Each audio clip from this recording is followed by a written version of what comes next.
Now that we understand the basics for how motors work, we want to be able to control motors from our systems, and that might be controlling them from something like an Arduino, for example, or some other circuit that you may have designed. And so the first kind of simple way to think about at least turning a motor on and off would be to be controlling it with a physical switch. So in this case, I have some physical switch. Maybe this is your push button or a little slider switch. If I close that switch, then I will have current going through my motor, which will of course generate torque in the motor. Now if I want to do that electronically, of course I could replace that switch with a transistor. So that could be a BJT, or it could be a MOSFET. Either one would work in this case.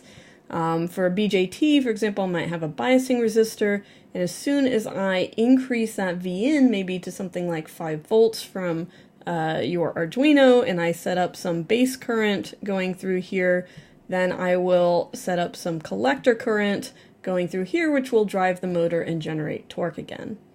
So in theory, either of these approaches will work. In practice, what you'll find is after a couple times of switching the motor on and off, either with a physical switch or an NPN, things will go bad, stop working, and that is because what we're forgetting is that our motor model here, remember we have some input voltage, our V motor in this case, to that, and maybe we have our physical switch right here. We had a resistance, we had an inductance, and our back EMF voltage that's generated when the motor is spinning. In the past, what we have considered is just this resistance and this back EMF and understanding the torque speed characteristics of the motor, for example. What we haven't considered is the non-steady state conditions of the motor, right? Namely, this inductance right here is going to be important for transient conditions, and transient conditions are when I'm turning that motor on and off, or when I'm closing and opening this switch right here, for example. So I have current going through the motor all of a sudden, or a current not going through the motor all of a sudden. And this is going to be a very important component of our motor model to consider.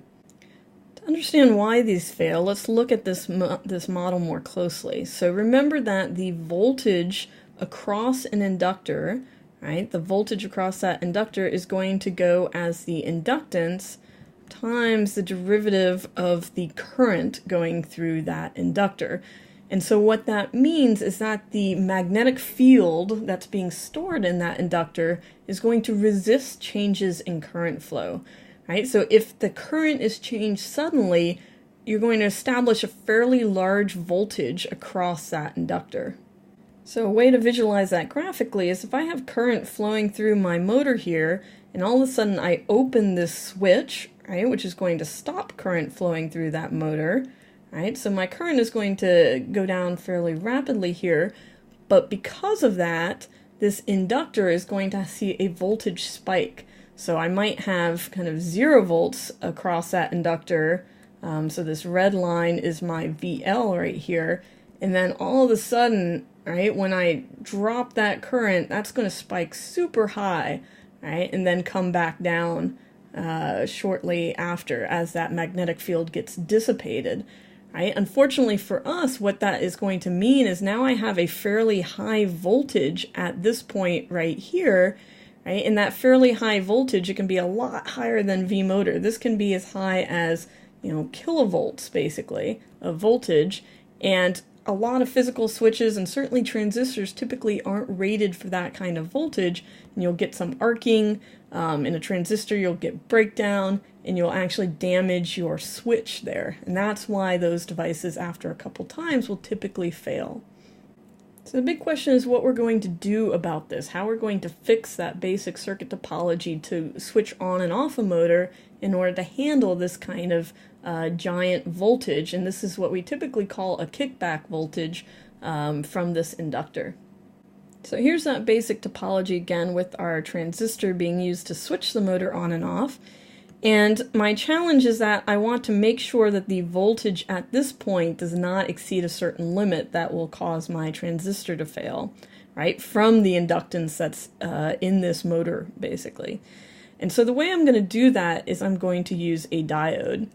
And that diode, in normal operating conditions, like this, right, is not going to conduct any current, right? So the current will all be going through the motor right here if this transistor is switched on. But as soon as that transistor gets switched off and this voltage right here starts to go up because of that inductance, as soon as it gets to a point where it is the forward voltage drop of this diode, basically, so that would be defined right here, above V motor, it'll start conducting current through the motor. So my current will actually be going this way when the transistor is switched off. So written another way, the diode is creating a one-way current valve and resulting in no effect during normal operation. And the diode allows current to flow back through here when the voltage at this point A is greater than V motor, my motor voltage supply, plus the voltage drop, the turn-on voltage of that diode. So remember diodes, if I were to plot an IV curve for my diode, I'll get some kind of behavior like this where I have some turn-on voltage once I start getting appreciable current through that diode. So what that means is that if I plot that I motor versus time again, if I don't have that diode there, I get a sudden drop in current, and that causes all of my problems with the transistor ultimately breaking down. If I do have that diode, what it's going to allow me to do is have a more graceful degradation of current so that that voltage right there gets pegged at this V motor plus VF and doesn't go above that and therefore destroy my switch. Now there's some other tricks that you can play in here to improve this further. So I could take this and add a resistor also in that path, and that will basically make this happen a little faster. So I'll drop some voltage across that resistor as well, so I need to make sure that my peak current, right, I don't have a too high of a voltage at A for my transistor, right, but it'll mean that I turn this off faster.